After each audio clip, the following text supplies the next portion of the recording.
political scientists and computer experts, it's your boy here, Thor Hansen, and welcome back to another political science video.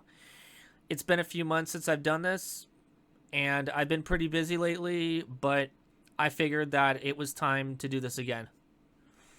So, today's video topic is going to be on why capitalism stifles innovation and how socialism encourages it.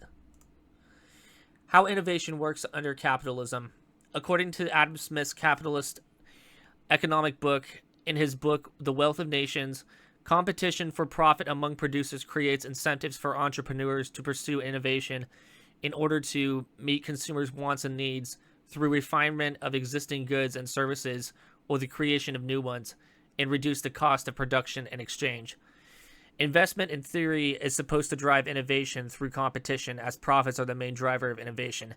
However, this has not been proven to be the case, as capitalism actually drives mediocrity, and it does not allow development teams to work together to solve problems, and each corporation has to independently work to solve the same issues that could be solved much better if they cooperated. The challenges and inefficiencies of capitalism. Short-term profit orientation. Immediate returns priority. Capitalist firms often focus on short-term profits rather than long-term goals. This leads to underinvestment in long-term innovative projects as corporations focus on their short-term stock prices rather than long-term research and development. Quarterly earnings pressure. Companies may prioritize projects that yield quick financial returns over potentially groundbreaking innovations. These companies may forego innovation unless absolutely necessary until they can no longer keep up with their competitors. This creates a state of mediocrity where corporations have no incentive to innovate as long as people are buying their products. As long as your product is good enough, there is no reason to make it better. Non-productivity innovation. Not to the productivity or the market, but to wages, as corporations may forego automation to save money until the wages of their workers become more than it would cost to automate. Market dominance and monopolies. Reduce competition. Established firms may dominate markets, reducing competition and the pressure to innovate.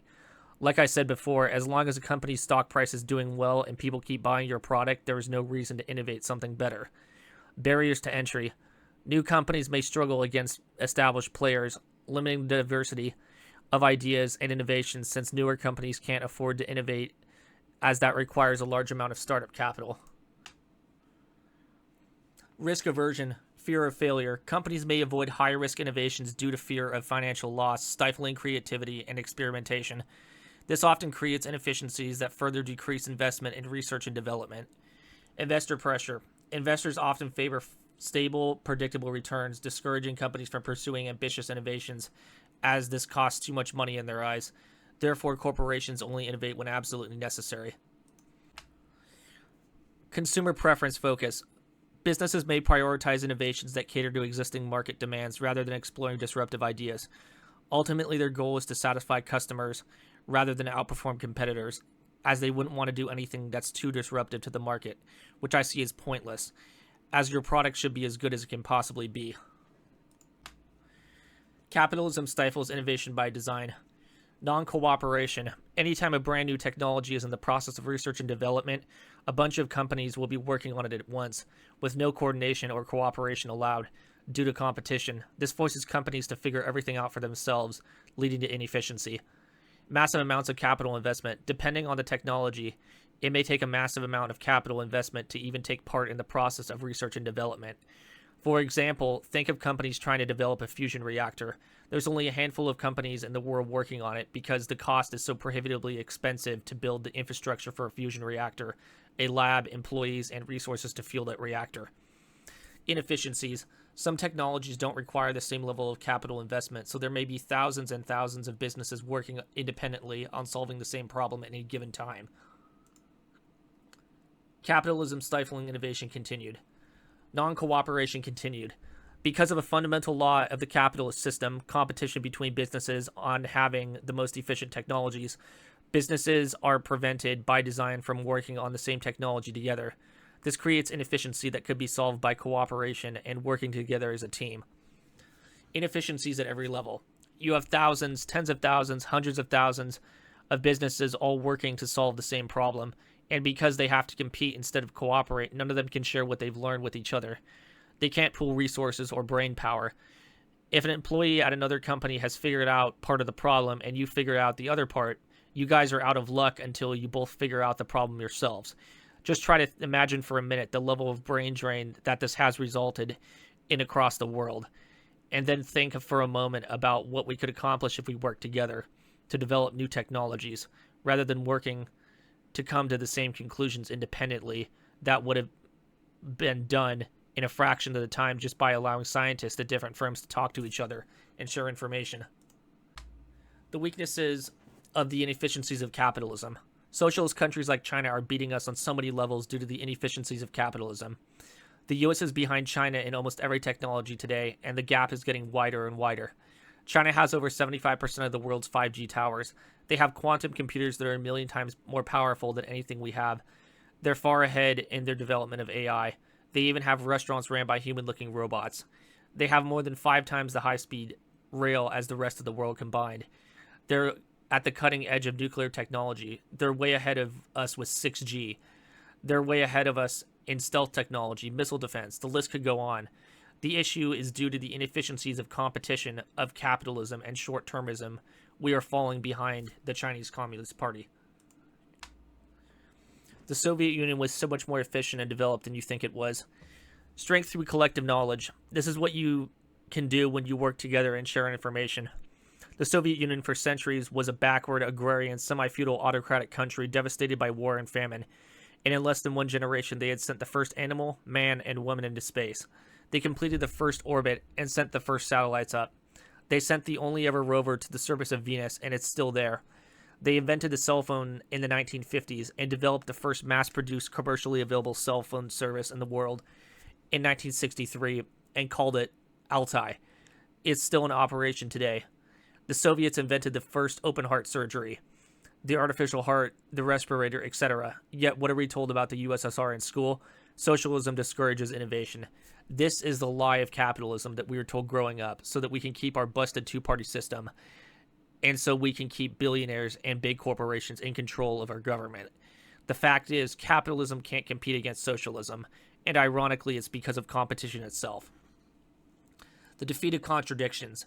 There is no way you will ever win a technology war with people who share technology discoveries as they happen, instead of patenting them and keeping them secret. In conclusion, this is a problem endemic to capitalism. It's a contradiction that can't be solved except through socialism. How innovation really happens in capitalism. Wage-controlled innovation. The rate at which production technologies are actually upgraded in capitalism depends on how high wages are. If wages are kept low, automated machinery will remain more expensive than hiring workers, and the corporations won't invest in innovation. If wages are high, only then will capitalists automate production. Meanwhile, under socialism, automation would be pursued regardless of wages, and as such, it would happen much quicker in socialism, given access to the same materials, knowledge, and time. How innovation works under socialism. Long-term investment focus. Sustained research and development funding. Socialist systems often prioritize long-term goals over short-term profits, enabling substantial investment in research and development without the pressure of immediate returns. This helps to focus on long-term goals rather than short-term goals for the betterment of society as a whole. Public funding for innovation. Rather than private investment for innovation, socialism relies on public government funding to support projects that may not be immediately profitable, but have significant potential for social benefits. Equitable resource distribution. Access to opportunities. By redistributing wealth and resources from big corporations and the wealthy to the people, socialist systems can provide more individuals and communities with means to innovate, fostering a diverse range of ideas. Collaborative environment. Emphasis on collective ownership can promote a collaboration over competition, leading to shared knowledge and increased innovation. Reduced inequality. Socialism aims to distribute resources more equitably, which can lead to a reduction in poverty and improved living standards for the broader population. Socialists believe in the power of wealth redistribution, as socialism aims to reduce the gap between the rich and poor by redistributing wealth. This can lead to a more equitable society where basic needs are met for all. No stock market. Without a stock market, the incomes of people are much more even. Since the government controls capital investment rather than shareholders, it gives workers a stake in cooperatively owned or state-owned enterprises. Focus on social needs. Addressing societal challenges, innovation can be directed towards solving pressing social issues such as healthcare, education, and environmental sustainability, which are neglected in profit-driven systems. Community over profit. Socialism promotes the idea of collective well-being over individual profit, encouraging policies that benefit society as a whole rather than just a wealthy few. Healthcare and education. By providing universal access to essential services, socialism can ensure that all individuals have the opportunity to thrive, contributing to a healthier and more educated society. This ensures that all individuals have the opportunity to succeed regardless of their economic background. Encouragement of public welfare projects. Innovations that improve public welfare can be prioritized, leading to creative solutions that benefit society as a whole. Prioritizing well-being.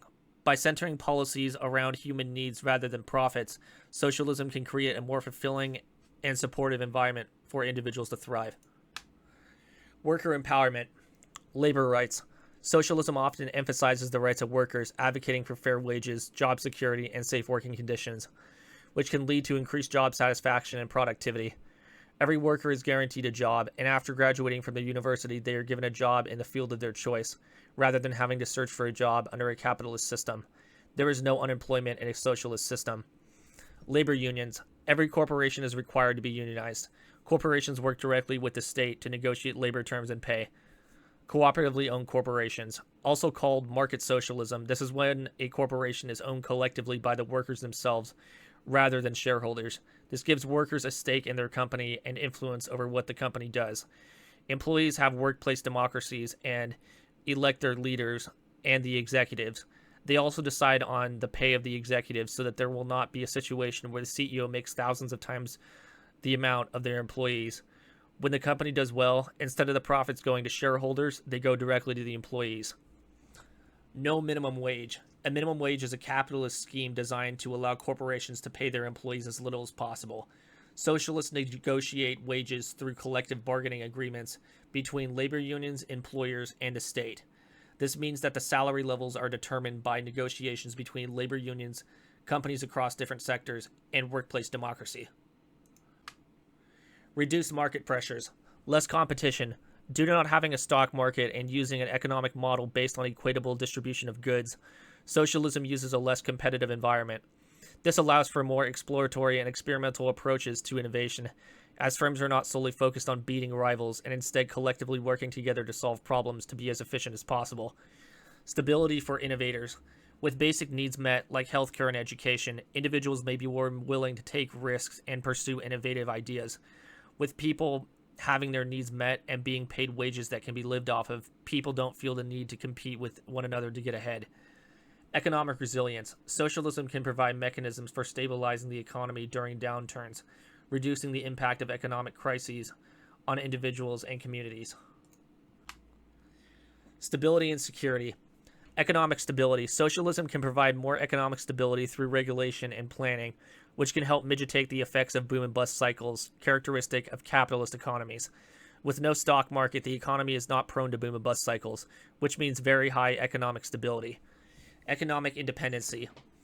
Under socialism, major parts of the economy are nationalized. This includes technology, fossil fuels, banking, manufacturing, transportation, and healthcare. Through this nationalization, it not only provides another source of income for the state, other than taxes, but it provides stability as the economy is no longer affected by foreign powers. Community focus. By fostering a sense of community and collective responsibility, socialism can enhance social cohesion and reduce social tensions, leading to a more harmonious society. Those shared responsibility, socialism can enhance social cohesion and reduce isolation and alienation often found in capitalist societies. Socialism united the population under one people, rather than dividing it based on social class and politics. Centralized planning. Coordinated efforts. Centralized planning can facilitate coordinated innovation efforts in sectors crucial for societal advancement. This ensures that resources are effectively allocated to important projects. Efficient resource allocation. A planned economy can lead to more efficient resource allocation. This allows them to address societal needs rather than market demands, which can sometimes ignore public welfare. Rather than focusing on maximizing profits like capitalism, socialism, with its efficient resource allocation, allows for better infrastructure, public services, and overall economic stability. Environmental considerations. Socialist policies prioritize sustainable practices and long-term planning as opposed to focusing on short-term profits. This allows them to address environmental issues more effectively than profit-driven motives. The main goal of many socialist economies is to address the overwhelming threat of climate change, something that socialists take very seriously.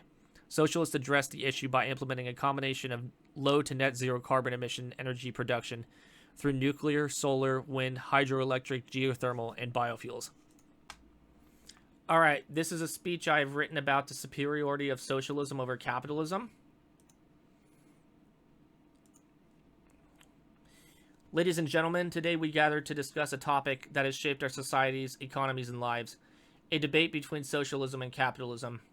While both systems have their proponents, I stand before you to argue that socialism is not just an alternative, but the future, the successor to capitalism, and a far superior system that provides a more equitable, just, and sustainable future for all. Part 1. Understanding the foundations. To appreciate why socialism is superior, we must first understand the foundations of both systems. Capitalism is rooted in private ownership and the pursuit of profit at all costs. It thrives on competition, often prioritizing individual success over collective well-being. In contrast, socialism is built on the principles of collective ownership, social welfare, and economic equality. It seeks to empower the many rather than enrich the few. Economic equality and justice. One of the most compelling arguments for socialism is its commitment to economic equality. In a capitalist system, wealth tends to concentrate in the hands of a small elite, leading to stark income inequalities. According to numerous studies, the richest 1% of the population often holds a disproportionate share of the wealth, leading to vast segments of society struggling to make ends meet.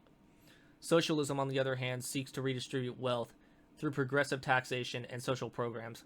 By ensuring the basic needs of people are met, such as healthcare, education, and housing, we can create a society where everyone has the opportunity to thrive. When we invest in people, we invest in a stronger, more resilient society. On top of this, socialism has no stock market, heavily limiting the ability of the wealthy to increase their wealth. This leads to much more even incomes, combined with progressive taxation to create a more equitable and just society.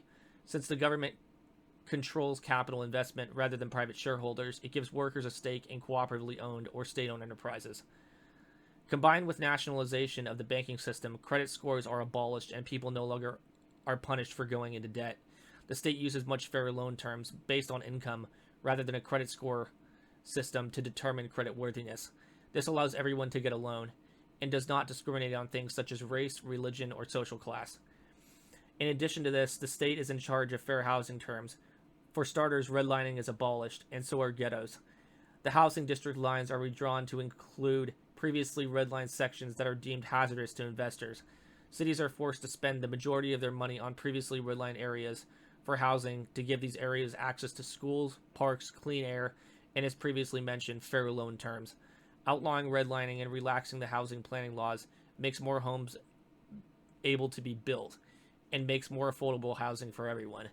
Under socialism, nothing in terms of housing is left up to the market, as it's all state-controlled. The state sets the prices of housing and implements very strict rent control laws, as only the state-owned banks can be landlords now. The concept of private landlords under the capitalist system are illegal. The government also implements state housing to get homeless people off the streets and gives them a place to live. The state will always make sure everyone has a place to live, as housing is a basic human right under socialism. Universal access to essential services. Consider the essential services that underpin a healthy society: healthcare, education, and public transportation.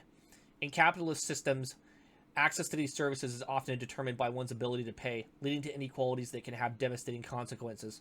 For example, millions of people in capitalist countries go without adequate healthcare because they cannot afford it, and many millions more are struggling with massive amounts of medical debt.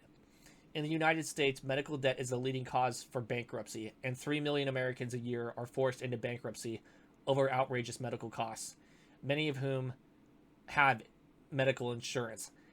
Still, even then, tens of millions of more struggle to make payments on outstanding medical debt. Also, many people owe massive amounts of student debt and are struggling to make payments. Under socialism, it champions universal access to these services, viewing them as human rights rather than commodities. which are fully funded by our taxes. When healthcare is guaranteed for all, we foster a healthier population and reduce the burden on emergency services. When education is accessible to everyone, we empower future generations to contribute meaningfully to society. This commitment to social welfare is a hallmark of a just and equitable society.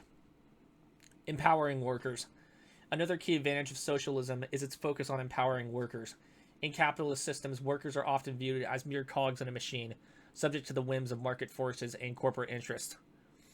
This can lead to job insecurity, wage stagnation, and exploitative working conditions. Socialism advocates for labor rights, fair wages, and safe working environments. By supporting labor unions and collective bargaining, we can ensure that workers have a voice in their workplaces. When workers are empowered, productivity increases and the overall economy benefits. A workforce that feels valued and secure is one that can innovate and grow. Also, workplace democracy and the collective ownership of the means of production heavily contribute to labor rights. Labor unions, fair wages, and safe working environments. When workers collectively own a business together, rather than the business being owned by a handful of shareholders, employees get a stake in the company. When the company does well, its workers get paid more. This is in contrast to the capitalist ownership of corporations by a handful of billionaires. Also, under this corporate ownership of the means of production and workplace democracy, there is no situation where the CEO and executives are being paid hundreds of times the amount as their employees. Through collective bargaining with the state, the government decides just how much money more the executives and CEO can make than their employees. The number usually sits around 6 times the amount. This means if the executives want more money, they need to pay their employees more. If the average employee is making $75,000 a year, that means the CEO can only make $450,000 a year. Stability and economic resilience. Capitalist economies are often characterized by boom and bust cycles. These fluctuations can lead to economic instability, leaving many individuals and families in economic turmoil. The 2008 financial crisis is a stark reminder of how unchecked capitalism can lead to widespread suffering. Tens of millions of people lost their jobs, lost their homes, and their well-being. This could have been avoided with sensible regulation of the banking system. Socialism, with its emphasis on planned economies and regulatory frameworks, offers a path to stability. By prioritizing long-term planning and sustainable practices, social systems can mitigate the impacts of economic downturns. By tying the value of the currency to an object such as gold or the price of a barrel of oil, inflation will be kept in check rather than fiat money, a system that most capitalist countries use. Capitalist countries fall victim to keep their government debt in check. On the other hand, socialist countries like the former Libya paid down their entire national debt and backed their currency with gold and oil. Countries that embrace socialist principles often experience greater economic resilience, ensuring that citizens are protected during times of crisis. Environmental sustainability. In our current climate crisis, the environmental implications of our economic systems cannot be ignored.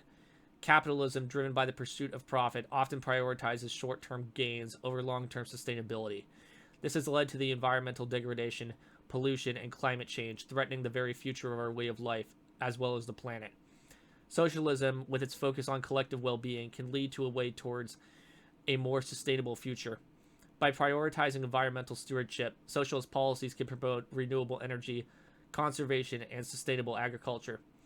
A socialist approach to this goal recognizes that we must live in a harmony with our environment, ensuring that future generations inherit a healthy planet. This can be done in many ways. More specifically, we must focus on ways to create carbon neutral, carbon free, or low carbon alternative energy sources. In terms of electricity, we can use solar, wind, hydroelectric, geothermal, and nuclear power. To reduce emissions from transportation, we can convert cars to either going full electric or convert them into biofuel hybrid vehicles. Biofuels generate 87% less emissions than standard gasoline, are healthier for car engines, and are made of agricultural byproducts. Not to mention, biofuels are about 6 times less expensive than standard gasoline. Trains can be powered by electricity directly from the tracks with a new technology called maglev trains. We must rapidly expand our public transit to be environmentally conscious. The goal of socialism is environmental stewardship. We are first and foremost citizens of Earth, and we must provide and protect for our planet at all costs. The best way to have environmental stewardship should be to phase out fossil fuels. This should be the key priority. There are many green alternatives to fossil fuels, and with the state directly being in charge of fossil fuels and energy, private for-profit corporations will no longer stand in the way of progress and will no longer be able to pollute our environment in the name of short-term profits. Fostering social cohesion. Socialism also fosters social cohesion in ways that capitalism often cannot. In a capitalist society, competition can breed mistrust and division among individuals and communities. The relentless pursuit of individual gain can lead to isolation and alienation. In contrast, socialism emphasizes community and collective responsibility. By working together towards common goals, we can build strong, supportive communities that uplift every member. This sense of belonging and mutual support can lead to lower crime rates, improved mental health, and a more engaged citizen society. My last part is a conclusion that I like to call the call to action. Capitalism may have its merits, but the evidence is overwhelming and supports the notion that socialism offers a superior alternative. By prioritizing economic equality, universal access to essential services, worker empowerment, stability, environmental sustainability, and social cohesion, socialism lays the groundwork for a more just and equitable society. Let's not be swayed by fear or misinformation. Instead, let us embrace the principles of socialism and advocate for policies that uplift the many rather than the few. Together, we can create a future where everyone has the opportunity to thrive, where our communities are strong, and where our planet is protected from generations to come. Thank you. All right, the credits. These were adapted from 5 different sources.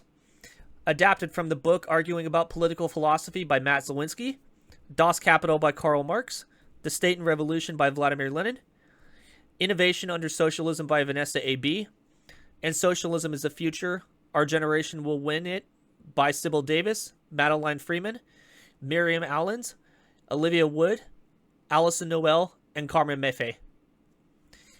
This was why capitalism is inefficient and why socialism ultimately is what drives innovation. I hope you enjoyed my little talk today about this subject, and I will see you all next time in another episode of Thor Hansen Political Science. Thank you. Peace out.